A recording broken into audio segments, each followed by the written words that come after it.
Hey YouTube, Jobin here. It's been a little while since I got to make a video. Sorry about that.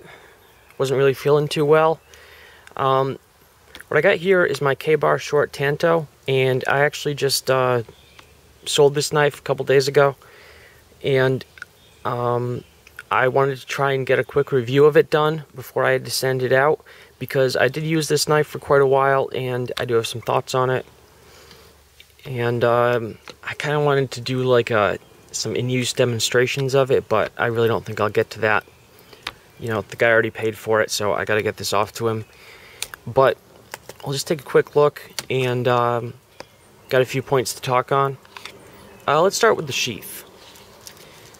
K-bars you can generally get either with a sheath like this, which is Untitled, I think, or you can get them with a leather sheath. If I had this to do over again, I would opt for the leather, and here's why. This is a problem I saw illustrated with some other Becker, with some K-bar and some Becker sheaths. Of course, K-bar makes Beckers now, and that's that the edge of the blade, if you look down here, as you're drawing or inserting the knife into the sheath, it can rub right along the sheath there. And where the material this is made out of, that can actually dull your edge. It's not like a fold-over Kydex one, where it's actually kind of hard to get the knife to even touch, for the edge to come right up against anything. And, you know, Kydex doesn't really dull a knife much anyway. So that is a little bit of a design problem. But overall, it's a pretty well thought out sheath. There's a drain hole here. There's lashing points for molly and paracord and whatnot, and there is a two snap retention loops, which are quite nice, hold the knife very secure, and it's got a belt loop. Now, this knife, knowing what I know now, probably isn't the one I would buy again for the use I originally bought this for, and that was for a sort of woods survival blade. I didn't know much back at the time when I bought it, and I basically did a little bit of research, found that K-Bar was a pretty well respected company, and just bought one that looked cool to me, just to sort of get my feet wet.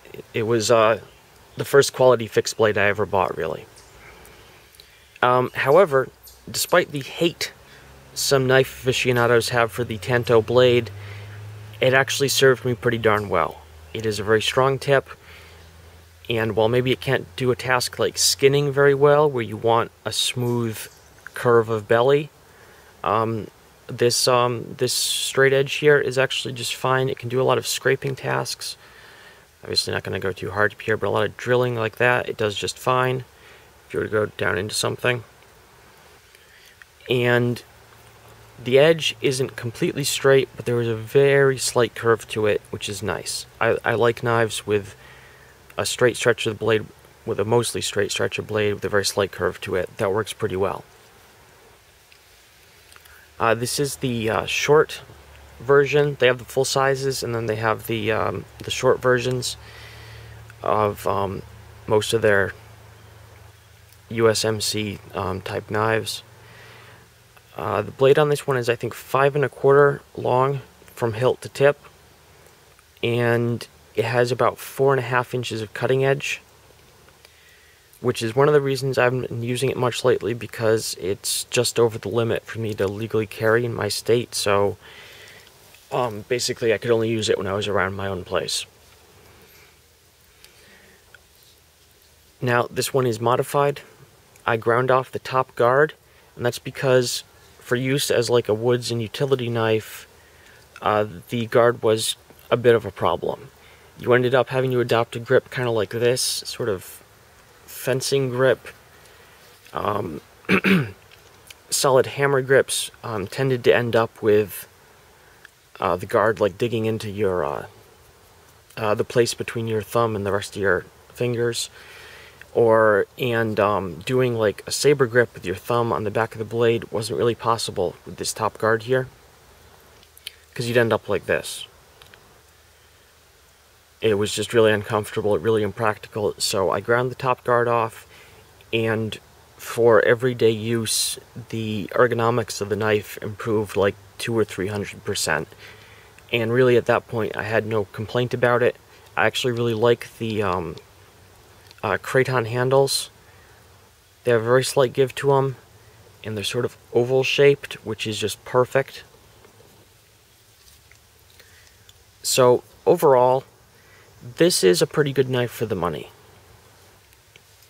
I'm quite pleased with it, and I would recommend a K-Bar to pretty much anybody else who asked about a quality knife that, you know, wouldn't break the bank. You know, you can get a classic K-Bar USMC knife with like a 7-inch blade, 1095. Your choice of leather or craton handles for like $50. And if you want something a little smaller, there's the whole short series, the sort of mini versions of that you can get. Overall, this knife served me pretty well. Just kind of moving it along because nowadays, if I'm going out and I want a fixed blade knife for something, I tend to grab one of my Moras or my SEs, you know, my Hest or my 3. So, but this was a good knife, and I did like it, and I got some good use out of it.